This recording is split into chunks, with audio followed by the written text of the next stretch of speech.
단식 6일째. 걱정들 하지 마세요. 국민 여러분. 저 몸은 힘들지만요. 정신은 또렷합니다. 황교안 대표 얘기입니다. 자, 김민지 기자. 오늘 황교안 대표 단식 6일째죠? 네, 그렇습니다. 황 대표가 단식 엿새째를 맞았는데요. 이제 국회와 청와대를 왔다 갔다 하던 것에서 벗어나서 계속 청와대 앞에 상주하면서 단식 농성을 이어가고 있습니다. 이게 무슨 모습이에요? 지금 보시는 영상은요. 천막을 좀 새로 정비하는 모습입니다. 그래요? 새 천막을 마련해서 장소를 조금 옮겼어요. 원래는 이제 바람이나 이런 것들이 잘 이렇게 막히지 않는 파란색 천막에서 단식을 이어갔는데요. 아시다시피 건강 상태도 좀 안 좋아지고 또 날씨도 춥고 해가지고 이제 새 천막으로 이동하는 그런 모습입니다. 황교안 대표 좀 부축을 받으면서 이제 새로운 천막으로 이동하는 모습을 보고 계시고요. 아시다시피 뒷모습밖엔 보이진 않지만 조금은 건강 상태가 악화돼서 힘겨워하는 그런 모습이 보이고 있습니다. 예. 많은 지지자들이요, 이 황교안 대표 힘내라고 찾아와서 응원해주고 있습니다. 그 모습 영상으로 보고 오시죠.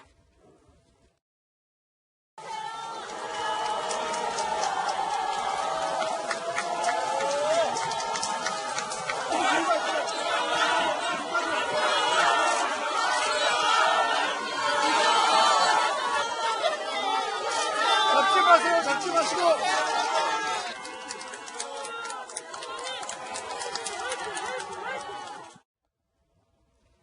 네, 그러니까 황교안 대표 청와대 앞에서 지금 단식을 이어가고 있는데 저 김민지 기자 설명대로 당초에는 좀 약간 지나갔네요. 파란색 천막에서 단식을 이어왔는데 이제 날씨가 많이 추워지고 하다 보니까 청와대 저 파란색 천막에서 살짝 옆으로 이동한 곳에 자유한국당이 황교안 대표의 청와대 단식 농성장을 새롭게 만들었다는 것이죠. 좀 그게 바람도 좀 잘 맞고 약간 시설을 보수했다는 얘기인 것 같은데요. 오늘 의사가요, 황교안 대표의 건강 상태를 점검을 했는데 이렇게 얘기했다고 하네요. 혈압이 많이 낮아졌어요. 탈수가 심하지만 소금, 이온 음료 거부하는 상태입니다. 황교안 대표께서. 정신이 혼미하게 왔다 갔다 하는 상황입니다. 가장 걱정되는 것은요, 다른 게 아니에요. 황교안 대표 연세쯤 되면요, 폐렴입니다. 폐렴. 이렇게 의사는 진단을 했는데 황교안 대표의 의지도 굳건한 것 같습니다. 오늘 새벽 4시경 소셜미디어에 이렇게 올렸습니다. 고통은 고마운 동반자. 육신 고통으로 나라 고통 떠올려 단식을 중단하지 않겠다. 몸은 힘들어도 정신은 더욱 또렷하다. 오늘 새벽 4시경 올린 소셜미디어 글입니다. 정 의원님 하실 말씀 있습니까? 저는 정말 좀 걱정스러워요. 저는 그래서 자유한국당 의원들이 의원총회를 열어가지고 네. 강제로 입원시키겠다고 결의를 하고 병원을 모셔갔으면 좋겠어요. 강제로라도 그냥 제가 단식을 해봐서 요 시기에 제가 단식을 해서 아는데 물론 저는 그래요? 의원회관 로비에서 했습니다만 네. 일단 닷새가 지나면 정상적으로 에너지 세다가 안 일어나가지고 두통이 생기기 시작합니다. 어지러워져요? 지금 혈압 떨어진다고 네. 얘기를 하는데 제가 의원회관 로비에 있을 때 하는데 의원회관 문이 한 번 열리면 찬바람이 휙 들어오잖아요. 네. 그러면 그때 굉장히 시려요. 근데 이미 지금 노천에서 하고 있잖아요. 바깥에 실외. 그리고 이제 아까 폐렴 얘기하시는데 만약에 폐렴까지 온다 그러면 몸의 면역력이 급속하게 떨어지게 되는 거거든요. 아이고야. 그래서 저는 정말 황 대표의 충정은 다들 이제 봤잖아요. 예. 그리고 자유한국당 의원들이 국회에서 잘 막는다고 결의하고 예. 진짜 좀 사고 날까봐 걱정이에요, 저는요. 의원님께서 그럼 단식 며칠 하셨었어요? 열을 했지, 열을. 열을.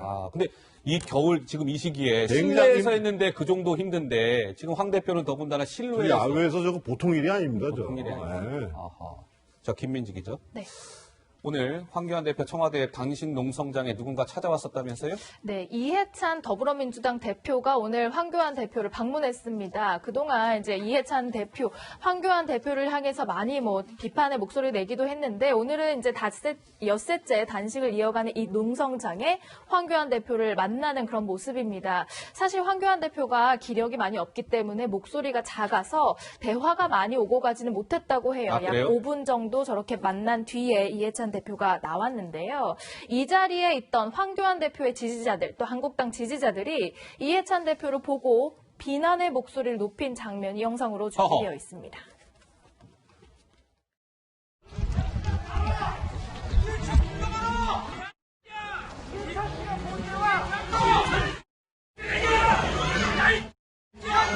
이해찬 꺼져!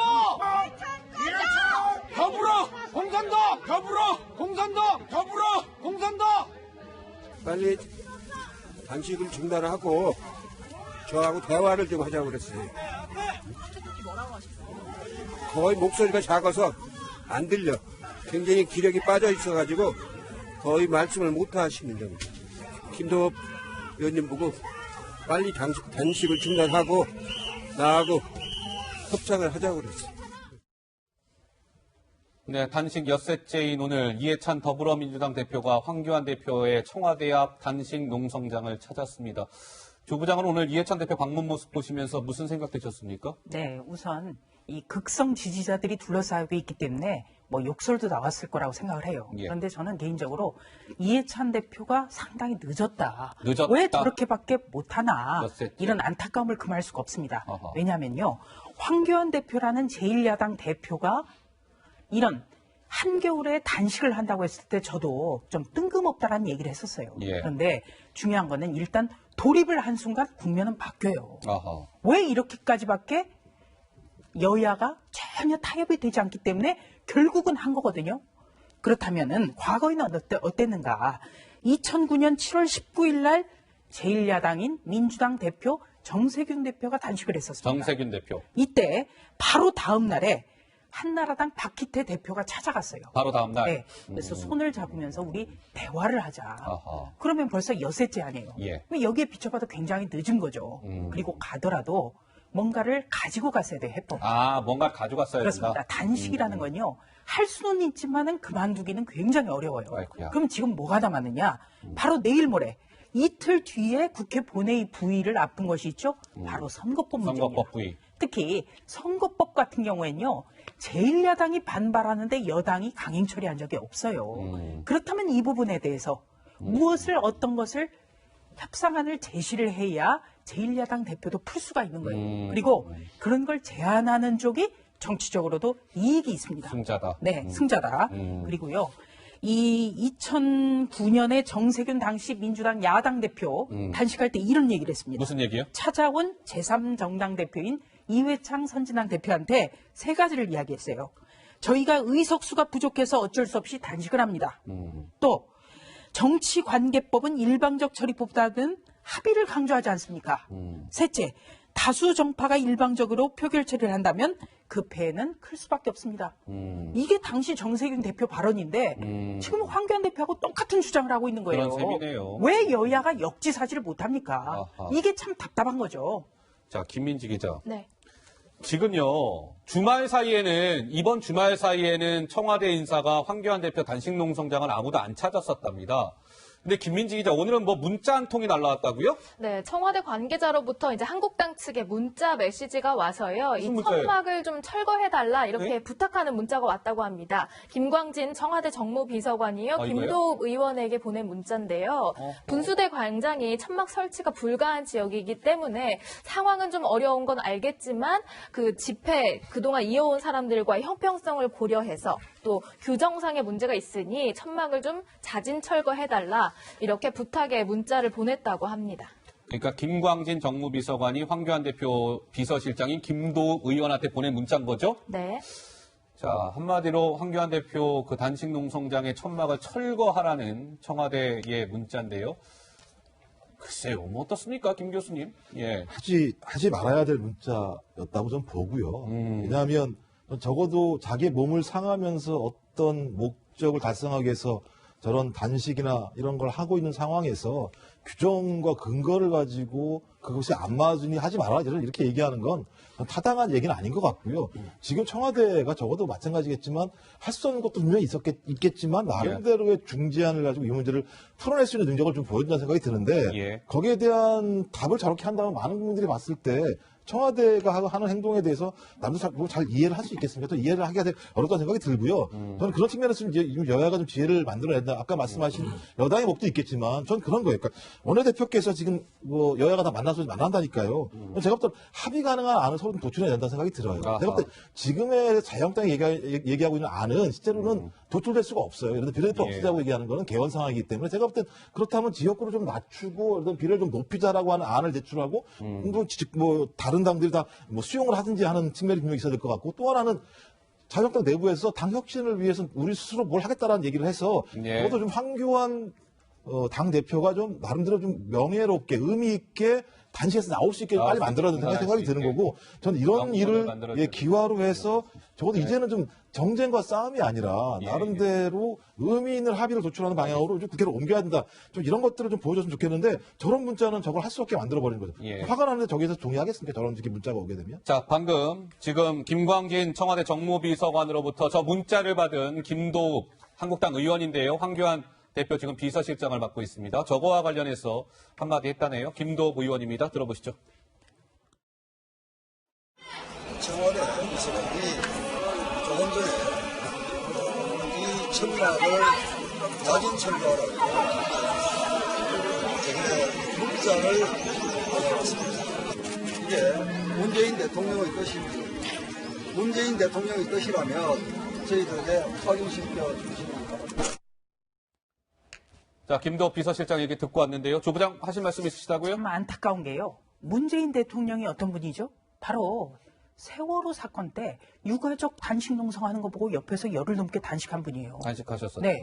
예. 그럼 누구보다도 제1야당 정치인의 단식을 아는 분이거든요. 아하. 그런데 그 대통령 밑에서 정무를 총괄하는 정무비서관이 저런 정무감각 없는 문자를 보낸 거예요. 아이고야. 지금 저게 청와대의 수준이에요, 저게. 청와대의 수준이다. 네. 그리고 당시에 문재인 의원의 단식 농성 때 옆에서 항상 보좌했던 사람이 노영민 의원이었습니다. 아하. 지금 대통령 비서실장이죠? 비서실장이죠. 예. 그런데 대통령 비서실장이 저런 곳에 나오지도 않아요.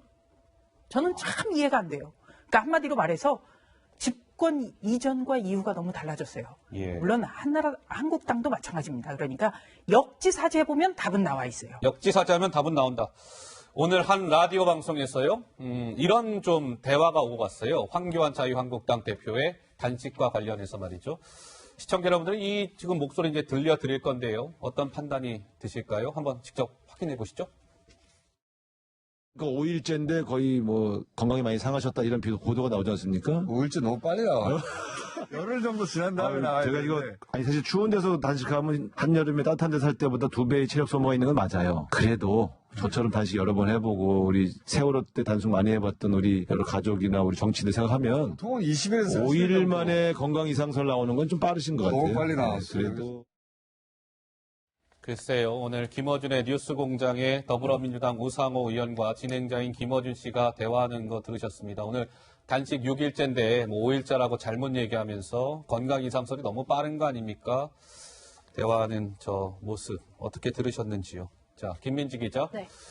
뭐 좀 약간 이 무거운 상황에 이런 얘기가 좀 어떨까는 모르겠습니다만 황교안 대표 무슨 뭐 패러디물까지 등장했습니까? 네, 황교안 대표가 단식 투쟁하는 모습을 보고 이제 여러 가지 패러디물도 등장하고 있어서 이겁니까? 논란입니다. 어허. 황교안 대표가 이제 바깥에 이렇게 앉아 있는 모습에 대해서 뭐 점집을 패러디한 모양, 또 핫초코 광고를 패러디한 모양, 저렇게 이제 컴퓨터로 합성을 한 그림들이 인터넷 커뮤니티 상에 돌아다니고 있는데요. 이 단식하는 황 대표를 좀 조롱한 것 아니냐, 한국당에서는 좀 격앙된 반응을 보이고 있습니다. 저런 걸 안 나왔으면 좋겠어요. 그러니까 뭐 정치는 뭐 풍자도 어느 정도 가능하다는 뭐 의견도 있습니다만 어쨌든 뭐 저런 것 때문에 자꾸 뭔가 좀 논란이 불필요하게 만들어지는 측면도 있어서요. 예, 조 부장 한 말씀하세요. 저런 이상한 패러디물이 나오는 게 정치인들 때문에 나오는 거예요. 정치인들 때문에 자, 나오는 조금 거다. 전에 여당의 중진 의원이죠. 우상호 의원 뭐라고 했습니까? 5일 만에 건강 이상설? 너무 빠른 것 너무 같다. 빠르다. 이게 할 소리입니까, 중진 의원이? 그리고 오선 의원, 이종걸 의원, 교환 오빠라고 지칭하면서 비꼬는 걸 올렸었잖아요. 예. 경기고등학교 동창이에요. 음. 손은 못 잡아줄 망정 트위터에다가 교환 오빠라고 지칭하면서 비꼬는 쓰고, 그리고 또 이게 문제가 되니까 나중에는 저렇게 황당 예. 대표. 황 당대표도 아니고 붙여서 황 당대표라고 또 바꿔요. 아하. 참 이게 지금 우리 정치의 수준이에요. 예. 그러니까 네티즌들도 따라서 똑같이 가는 겁니다. 과거에 지금 이종걸 의원 얘기가 나와서 말인데요. 과거 2015년이니까 4년 전이군요. 이종걸 더불어민주당 의원이 약간 막말 논란에 또 휩싸였던 적이 있었더군요. 그 목소리가 잠깐 준비되어 있는데요. 들어보시죠.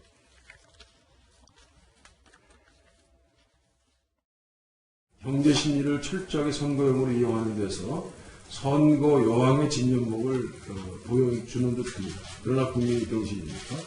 국민이 바보입니까? 이런 점에 관해서는 더 이상 선거 여왕의 성공을 이룰 수 없다는 점을 우리 국민들이 분명히 말씀해주고 있습니다.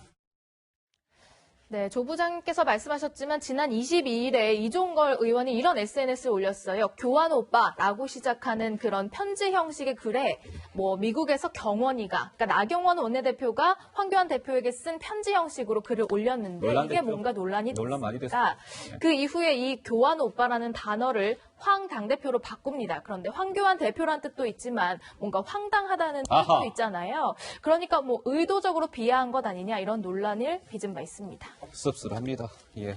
자, 황교안 대표 단식 얘기까지 해봤습니다.